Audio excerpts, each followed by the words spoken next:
So what is the best way to learn a board game? That's what we're going to explore in this vlog. And what got me thinking about this was pulling out of rotation Mage Knight. Mage Knight certainly is a fantastic game.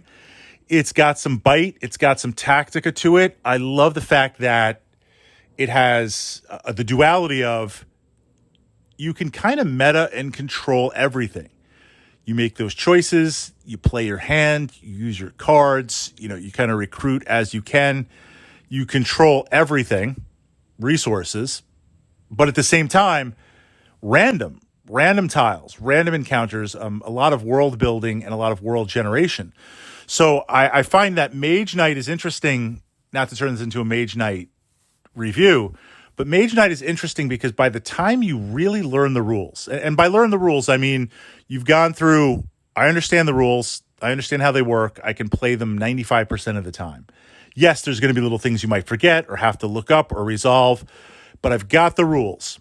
Then I've played through the built-in characters and I played the missions. You get to a point in a lot of board games where by the time you've seen it and done it and become an expert and can really crush it, you've been through everything. You've done it.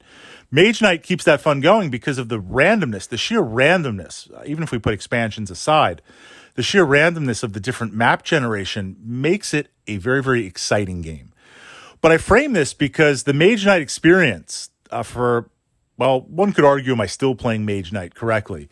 I believe so, but certain games, Mage Knight one of them, there is a learning curve. You're going to have to learn it. The first couple of playthroughs, you're going to make mistakes. The next couple of playthroughs, you're going to finally win and be like, I won the game, and then realize, no, you only won the game because you left out two pretty important rules that stack things in your favor. I'm not saying that as a criticism, but learning games that are a little bit harder than normal or more detailed than normal, that's that's kind of a different aspect. Certain board games, I call them, because this was how I was introduced to it, beer and pretzels. The rules are really light. They're really easy. The depth, not a criticism, is just not there. You just kind of roll some dice. You have some fun. You play some cards. It's entertainment. Then we get kind of to that mid-level board game experience where there's some rules, there's some tactica, there's some back and forth, there's some strategy. A perfect example would be Conan. Love playing Conan. And then we've got games like Mage Knight, which have a larger than average learning curve. So within that, what is the best way, or I should say the optimal way, the possible way to learn? Well, at the very least, you're listening to this vlog, you're checking out other channels. YouTube is a fantastic, fantastic resource. The two ways that I really use YouTube most of the time for board games, of course, is to look up titles, unboxing or first impression playthrough. I find with that, finding a playthrough video, to find a YouTube author, creator, gamer, content creator, whatever the terminology is going to be, that approaches board games, lots of different ways to approach board games, approaches board games the same way I do, a similar player personality, because I'm interested in, yes, seeing the rules sort of in play, seeing the components, see the unboxing, but also what they think about the game, how that title would occupy a space in their collection. If we share a similar player personality, then I know it'll be like an 80% or so fit. So YouTube is great for watching how a game is played. That is a great way to plug in. And if possible, the way I do it is two ways, right? Just kind of watching it, but ideally setting up the game and going through a turn or two with the YouTube content creator. That is a fantastic, fantastic resource. I find that's going to get you about halfway there. I say halfway because that game that they're playing, that they're demoing, they're not going to show every instance. They're not going to show 10 or 15 playthroughs. They're not going to cover everything, and that's okay. It's going to give you a grasp of the rules in action, the flow of the phases, the flow of the turns. That right there cuts down on so much. That cuts down on so much in terms of a learning curve. And then, of course, watching and playing it. So that's a natural resource.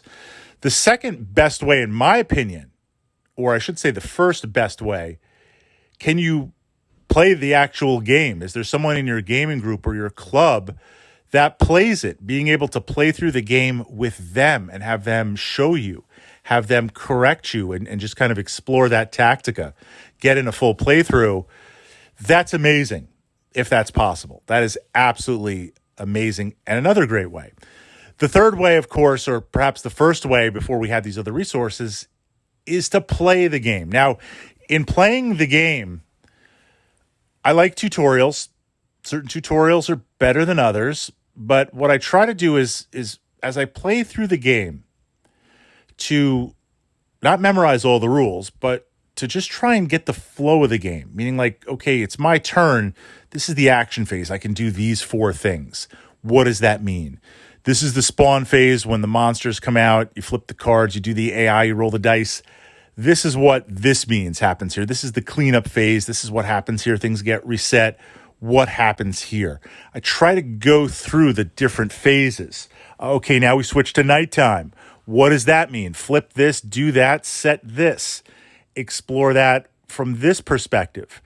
So I find if I can build a flow chart or I can understand the rules as they begin to roll out, that comes and that makes the play that much easier. That, in my mind, is the optimal way. That's how I like to progress. And I think that's part of the enjoyment of the hobby now is immersing yourself and learning the rules. And I have to say, I'm excited when I get a new title because I want to, of course, jump in and play it. But I do take my time in learning the rules. I want to set it up. I want to go through it. I want to play it a little bit. I don't want to get so far into the game that I get a number of missions in and I'm learning those spoilers because I'm uncovering it and I'm not necessarily playing it correctly. Lots of different ways, lots of exciting ways to jump into a board game. What would be, in your opinion, the optimal way to play it?